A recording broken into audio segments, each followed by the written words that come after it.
Hi everyone, I'm Pranamya and welcome back to Pages of the Globe. Today we're going to be reading The Suitcase by Meron Hadero. In this story, there's a girl named Saba who is leaving Addis Ababa after her first visit to her homeland. Now she feels like she's failed at learning how to navigate through her home country. She can't even cross a busy street without using a taxi. When she comes back to her relative's house after this disappointment, she fills up her empty suitcase that she had brought from America. The reason she brought an empty suitcase was because she knew that her relatives would have wanted to fill that suitcase up with things so then she could distribute them to their relatives back in America. Now, I felt a very strong connection to that specific point of Saba because that's what happens with me a lot whenever I go to India. And since I haven't lived in India before, I also feel like I can't navigate through it very well without having someone help me. Now, when she decides to weigh her suitcase, she realizes that it's 10 kilos too heavy and she needs to leave for the airport soon. So she's faced with the decision of either taking her relatives' things out of that suitcase or emptying her own suitcase. Now, I don't want to reveal the plot of the story, so I'm going to tell you 10 facts about the author, Meron Hadero. Now, Meron Hadero is an Ethiopian American who was born in Addis Ababa and came to the U.S. in her childhood. So, the suitcase is somewhat tied in to Meron Hadero's own childhood because Saba was also born in Addis Ababa and came to the U.S. in her childhood. Now, Hadero is a graduate of the Helen Zell Writers Program at the University of Michigan, Yale Law School, and Princeton. She is a lawyer too, and she is an extremely smart lady. She was the winner of the 2020 Restless Books Prize for New Immigrant Writing. Her stories appear in Best American Short Stories, the Iowa Review, the New York Times Book Review, and many others. She was included in a new edition of 40 Short Stories, a portable anthology which features many iconic stories, and you should definitely check it out when you can. Meron is also a recipient of the 2019 to 2020 Steinbeck Fellowship. Her short stories have been shortlisted for the 2021 and 2019 Caine Prize for the African Writing. The Caine Prize is extremely prestigious. She's also a member of the San Francisco Writers Grotto, where she is working on a novel and story collection.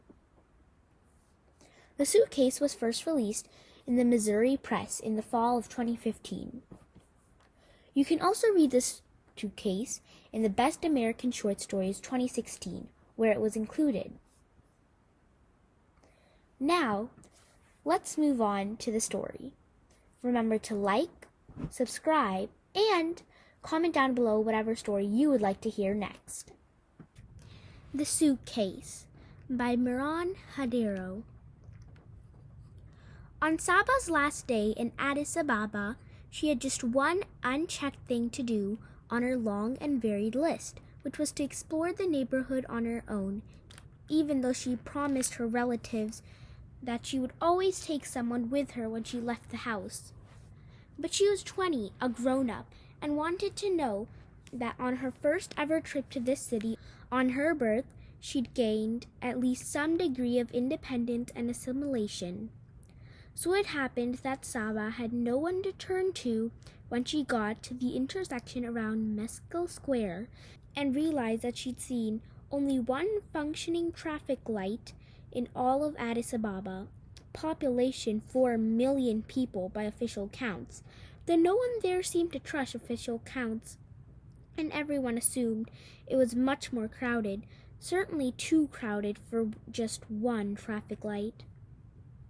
That single solitary lonely traffic light in this mushrooming metropolis was near the old National Theater, not far from the UN offices, the presidential palace, the former African Union, a known, respected part of the city, located an unfortunate mile, a disobliging 1.6 kilometers away from where Saba stood before a sea of cars contemplating a difficult crossing. Small, nimble vehicles, Fiats and VW Bugs, skimmed the periphery of the traffic, then seemed to be flung off centrifugally, almost gleefully, in some other random direction. The center was a tangled cluster of cars, slowly cradling among paths that might take an automobile backward, forward, sideward. In the middle of this jam was a sometimes visible traffic cop whose tense job seemed to be avoiding getting hit while keeping one hand slightly in the air. He was battered by curses, car horns, diesel exhaust, as he was nervously shifted his body weight and tried to avoid these assaults. Saba quickly saw that she couldn't rely on him to get her across. She dipped her foot from the curb onto the street, and a car raced by, so she retreated. A man walked up next to her and said in English, "True story, I know a guy who crossed the street halfway and gave up." She looked at the stranger. "Pardon, what was that?" "He had been abroad for many years and came back expecting too much," the man said, now speaking as slowly as Saba. "That sad man lives on the median at the ring road. I bring him books sometimes," he said slyly, taking out his messenger bag and holding it up. "A little local wisdom: don't start what you can't finish." Saba watched the stranger dangle his toes off the curb, lean forward, backward, forward, and back, and then, as if becoming one with the flow of the city, lunge into the traffic and disappear from her sight until he re-emerged on the opposite sidewalk. "Miraculous," Saba said to herself as he turned, pointed at her, and then held the book again. Saba tried to follow his lead and set her body to the rhythm of the cars, swaying forward and back, but couldn't find the beat. As she was running through her options, a line of idling taxis suddenly became visible when a city bus turned the corner.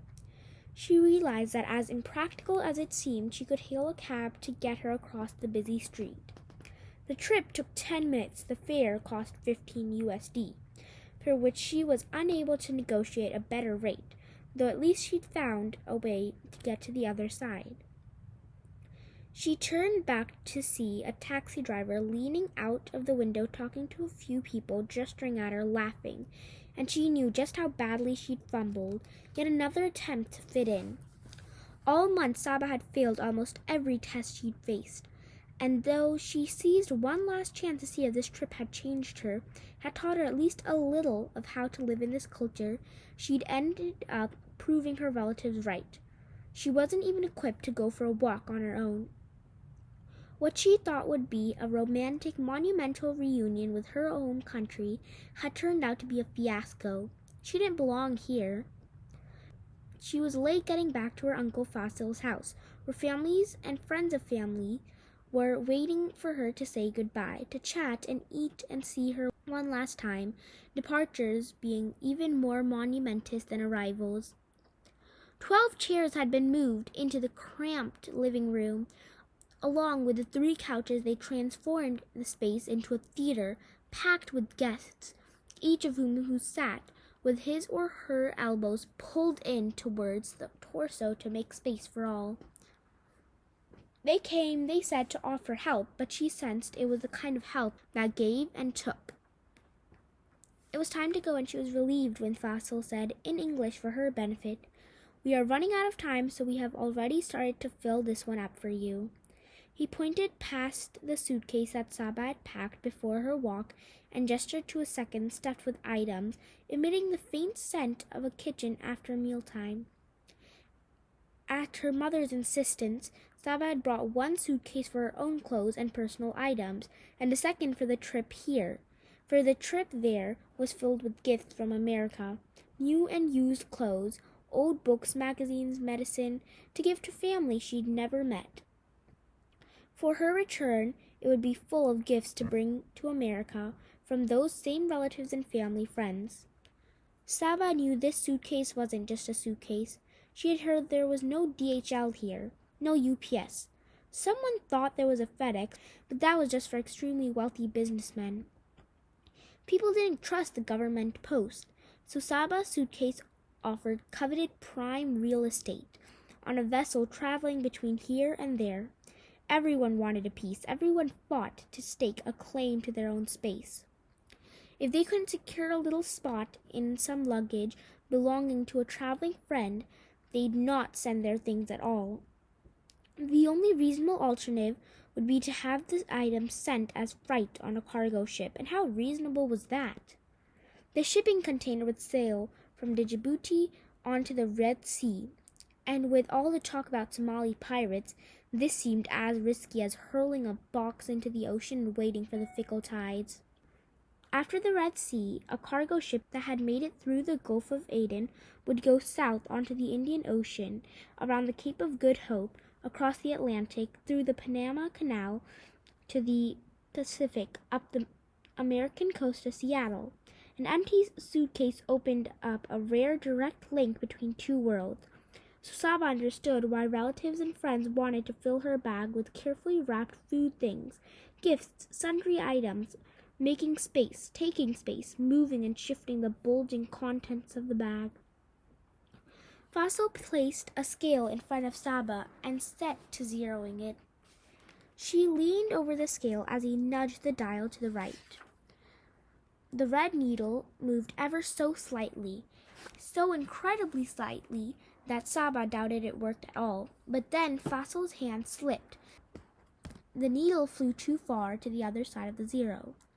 He pushed the dial just a hair to the left now, and the red needle swung back a full millimeter. He nudged the dial again. Now it stuck. Faisal, Saba has to go, Lula said, shaking her hands like she was flicking them dry. Let's get going. Her flight leaves in 3 hours with the traffic at Mexico Square and the Bull Road. Saba leaned toward the wobbly needle as Faisal used his fingernail to gently coax the dial a breath closer. A tap, nearly there, a gentle pull. Looks good, Faisal, Saba said kindly but impatiently. It has to be precise, Faisal replied, then turned to the gathering crowd. Look what you're making the poor girl carry. He pointed to that second suitcase. Saba tried to lift it, but it was as heavy as an ox. Faisal rushed over and helped her pick it up, and then, when he felt its weight, he said, There's no way they'll let her take this. The crowd was unhappy to hear that, and so was Saba. The room hummed with disapproval, punctuated with tisks and clicked tongues. I can just pay the fee, Saba quickly said, but Lula stood again, put her hands, and boomed. You will not pay a fee. It's too much money. You are our guest, and our guest will pay no fee. It's okay, Saba said. If we must, we must. But now the resistance came from everyone. Saba looked helplessly at Faisal. Let me pay. I have to go. What else can I do? She asked. She looked at the others and wondered if this was one of those times when a no was really supposed to be followed by a please yes. No, really, I insist. No, we couldn't. Really, yes, you must. Okay. Was it that kind of conversation, that call and response, or was it the other kind, the no? Really, I insist. No, we just couldn't. Okay, no then. Of course you can't pay. They will never let you, Faisal said, ending Saba's deliberation. He announced, I'll weigh the suitcase. There was a general sigh of approval. But, Faisal continued, if it's overweight, which it is, we are going to have to make some tough choices. He turned to Saba. You are going to have to make some tough choices. She nodded and hoped silently that it would come in at weight. Please. If she could be granted one earthly wish in this moment, that was what she would wish for. She watched Faisal heave the suitcase onto the scale and winced as the needle that hovered, almost vibrated above zero, shot to the right. 30 kilos. 10 kilos too heavy. The crowd began to murmur anxiously, and a few of them shouted out sounds of frustration. Then, one by one, guests began to speak in turns, as if pleading their case before a judge. Conjit was the first one up. She looked old, at least 70, a verified elder who settled disputes and brokered weddings and divorces, part of that council and respected persons. They held a neighborhood together. As Conjit walked towards Saba, Saba bowed a little. "Nor," Saba said with a sign of respect. "Bugzer," Conjit replied, acknowledging that the order of things hadn't completely turned on its head. Conjit lifted the edge of her shawl, flung it over her shoulder, and walked slowly right up to the suitcase and unzipped it. She took out a packet of chickpeas and tossed it onto the ground. And though someone grumbled at this, Conjit just smoothed her pressed hair behind her ears as if she were calming herself before an important announcement. An orator about to make a speech, an actress set to perform. Conjit held her hand up to the others, who sat on the couches and chairs and waited for total silence. Each argument ended with Rahel stalking out a win by virtue of being slightly elder. Rahel bent down and removed one of the 3 loaves of bread from the suitcase and tried to hand it back to Conjit, who refused to take it. Saba, wanting to hurry things along, reached out for the loaf, but Rahel placed the bread on the floor by her feet. "You can bake a loaf, Conjit. I give you that. But it takes you 3 hours to make that bread. I spent 2 days making this beautiful Doro Wat for my nephew. The power kept switching off. I had to go to Bole to freeze it in Sintayu's freezer. And she has all those kids and all those in-laws and hardly any space in her house, let alone her freezer. But still, that's what it took to make this beautiful Wat. Then I had to wrap the container so tight that any melt in transit would stay safe and secure. And with these old fingers," she said, pulling up her index, middle, and ring fingers. Can you believe it? These old fingers," she said, now raising her pinky and thumb. "These fingers, a month older than yours, Conjit." She pulled Saba over and put her fanned fingers on Saba's left shoulder, leaning on her. "Just take this beautiful Wat for me. It will be no problem, right?" Before Saba could say that this seemed reasonable, Wuro walked up to Saba, and Saba shifted her attention again. "I may not be the oldest, and my hands don't ache like Rahel's, but please, think about this objectively, Saba," said Wuro, whose utilitarian views led her to make obviously questionable decisions, like employing 15 workers in her small grocery so that 15 more paychecks went out each month, and 15 more families would be happy, even if it put her one family on the verge of ruin. Wuro never argued her utilitarian views as forcefully, though, as when they matched her own purposes. She cleared her throat, and Saba waited for what she feared would be another well-argued plea. Wuro began, "If you don't send this bread, Conjit, your family will still eat bread. If you don't send this Wat, Rahel, your family will still eat Wat." Wuro took Saba's hand and said,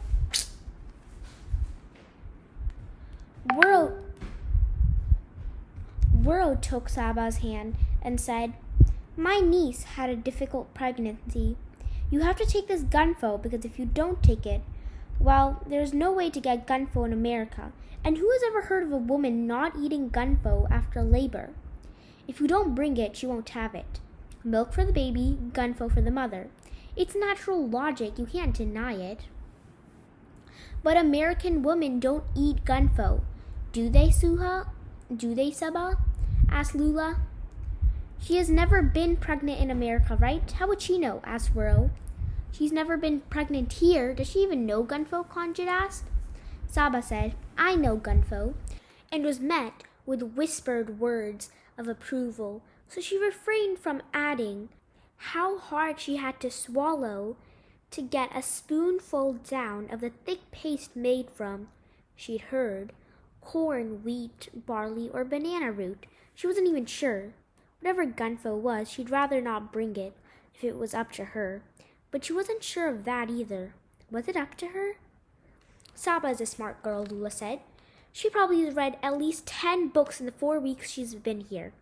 Saba felt guilty then, because it was true that she had declined as many invitations as she had accepted, choosing to sometimes read alone at home. She must know Americans have high-tech things for women after pregnancies. They don't need gunfo, Lula said, rearranging the contents of the suitcase to make room for her own package. But you know what they do need in America? Have you ever tasted American butter? Lula looked at the others as if this would end the discussion. She stood up, opened her arms. Have you had American butter? No one spoke. Saba kept quiet, for of course she had eaten American butter, but what good would it do to mention that now? Besides, few had the courage to challenge strong-willed Lula. No one here has ever heard of American butter, so then that settles it. Lula took out another of Conjit's loaves of bread and a bag of roasted grains. I have eaten American butter. I have tasted it with my own tongue. I can say with certainty that American butter is only the milk part. No spices, no flavor. It tastes just like fat. Please, bring this butter to my best friend for her wedding banquet, Lula said, with her hands now pressed over her heart, looking pleadingly at Saba. Her wedding! And what a feat to get that man to the altar. His gambling and staying out late and... Aye, Conjit interrupted, shaking her head and removing Lula's butter and putting a second loaf back into the suitcase. You want her to bring butter so your friend can marry a bad man? Have you ever heard of such nonsense? Conjit asked Saba. Saba shrugged, and Conjit said, See, she has never heard of such nonsense. And Saba didn't have the heart to correct her, and didn't have the heart to not correct her, and she didn't know which would have helped her bring this to the right resolution, so she just made a vague gesture and let them finish. He's not a bad man, he's just a man, Lula said. Well, my son is a good man, raising good children. Lula, my son brought you the stretchy pants you asked for from America when he visited. Worro, my son, brought you a laptop last time he came. Rahel, he bought you cereal with raisins, the kind you always ask for. Fasil, he bought you books, since you have long gone through everything at every library here, I assume. Saba, one day if you live in Ethiopia, he will bring you something too. Anything you ask. Name something you miss here. Too much talk, Conjit, Rahel yelled. The traffic, just go. Conjit swatted away Rahel's interruption and gestured to Saba. Saba tried to think of what she had lacked for anything. She remembered how hurt Conjit had been when Saba visited after lunchtime, only to find a full meal waiting for her. When Saba refused, Conjit insisted that the dishes were very clean and the food fresh. That wasn't as bad, though, as sitting down to eat. Just a little and passing on the salad, the water, the cheese, the fruit, eating only the lentils and bread, accepting some coffee but not even the milk. You have all been so kind to me, Saba said, bowing respectfully, pronouncing all of her syllables perfectly, precisely, as quickly as she could. I have not missed a thing, but it's late, and it's true, the traffic is bad. Conjit dismissed Saba. She has learned the Ethiopian way. Good girl, too polite to say you need anything here. Conjit replied, putting an arm on Saba's shoulder. Conjit continued, Okay, don't tell us, that's okay. But if you visit again to stay a while, and if you find you are homesick for something you grew accustomed to there in America, my son will bring it. He is a good son. I am asking you to take 2 loaves of bread. Okay, forget about the third. I don't want to ask too much from you, even though I am an old lady who has not seen her grandchildren in who knows how long. But these 2 loaves must stay in the suitcase, 2 loaves for my 3 grandchildren, so they know I am thinking about them, that I have not forgotten them. Saba could see that Conjit was too proud to say what she really meant. She didn't want her grandchildren to forget about her, a fear she must bear, living so far away for so many years with only limited lines of connection. Condit's argument hung in the air until Fikru stood hesitantly and walked over to the suitcase, finding his bag of spices on the floor beside it. He reached into the suitcase and took out the 3 Amharic English dictionaries and tossed them onto the coffee table. Hannah shouted, "Aye! Why, Fikru, why would you do that?" She ran over and picked the books and threw them in, but Condit shook them out, for they crushed her bread. Fikru, who kept opening his mouth to speak, but found himself overpowered by more forceful voices seizing his opportunity, like a fourth-chair orchestral musician stealing a flourish at the end of a number. He stood next to an overwhelmed Saba and said, "Everyone here has a relative in Seattle, yes? Then why is it that only my son is going to pick Saba up from the airport?" He turned to the others. "You talk about so-and-so needs or has done, but my son, without asking for anything, has volunteered to get her. He will be carrying this heavy suitcase to his car. Then he will take her to her dorm and bring this heavy suitcase up the stairs, if there are stairs, or down the hall, should there be a hall. What can it hurt to bring just a few items for him?" Fikru showed Saba his items, just a few bags of spices. Corona, grain of paradise, bear. "Please, Saba, a humble parcel for my humble son. Please, Saba, a humble parcel for my humble son." Saba turned to her Uncle Fossil and discreetly pointed to her watch. "Okay, you all have something to say," Fossil offered, cutting off the remaining guests who had gathered around the suitcase, eager to make their appeals. "But the traffic." "Yes, the traffic," said Fikru. "The traffic," Rahel and Condit said in unison. Fossil turned to Saba. She asked him, "What do you want to do?" "What do you want to do?" Fossil asked her. Though each person in that room had his or her body turned to the suitcase, all eyes were on Saba, who was trying to figure out how to navigate this scene. They looked her over and imagined she looked so, different? Just apart with her woven bag, which so intermittently glowed with the light from her iPhone or beeped and pinged and vibrated from the sounds of her other gadgetry. Her American jeans tucked into tall leather boots, a white button-down shirt and gold earrings, and while they wore modest clothes and hand-me-downs, some of which she had brought herself. She had been in the country 1 whole month and had tried, they must know, to learn the culture, to reacquaint herself with her first home, and to fit in.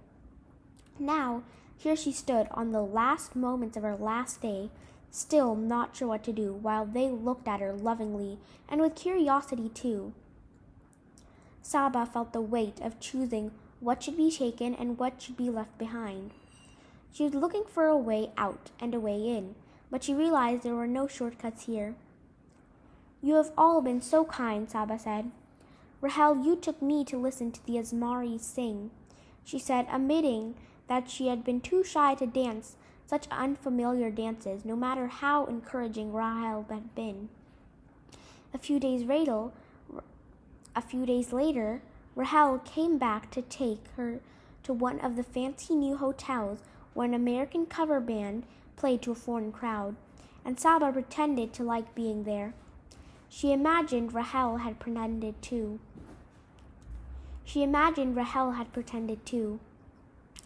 "Worrell, you took me to the holiday dinner and we ate that delicious raw meat," Saba said, of course not mentioning that Fossil had to take her to the clinic on the next day to get Cipro for her stomach cramps.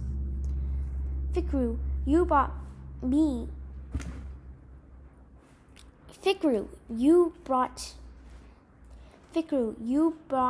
to Mercato to buy a dress, Saba said. But what she most remembered was spending the trip chasing after him through the labyrinthine alleyways ever so often. When Fikru looked back at her, she would wave and smile, and he'd keep going, losing her twice. She remembered the man with the messenger bag that morning, the one who had crossed the street, and his warning about starting things you can't finish or giving up too soon. Saba walked to the suitcase she had packed herself, filling filled with her own things, and in one quick gesture opened it, emptied the contents. Her best clothes fell to the floor. Her favorite old jeans, most sophisticated dresses, her one polished blazer, a new pair of rain boots, t-shirts collected from concerts and trips and old relationships. She pushed this empty suitcase to the center of the room. "Dear friends, neighbors, and relatives," she said in forced Amharic, looking at the confused expressions that confronted her. "Please, now there is room for it all." There were gasps, whispers, whistles, and inexplicable loud thud, but no laughter. "Are you sure?" Fikru asked. "This is the least I can do," Saba said slowly. "It's the least I can do." "What about your belongings?" Fasil asked. "We'll keep them safe for her in case she returns," Conjit said, her voice commanding the space. "Until she returns," Rahel corrected. "Until you return?" Conjit asked, and Saba said yes. Fasil got a bag, put Saba's things in, and told her he would store it in his own closet. The 2 suitcases were packed, weighed. The room applauded when both came in just under the limit, and thrown into the trunk of Fasil's car, which sagged a little in the rear. There were 3 cars in their little caravan that headed to the airport. The ride was slow. The weight of the overfull cars possibly complicated the trip.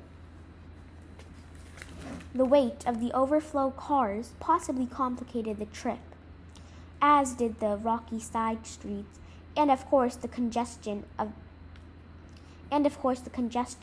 at the difficult intersections. They pressed on and reached the airport with absolutely no time to spare.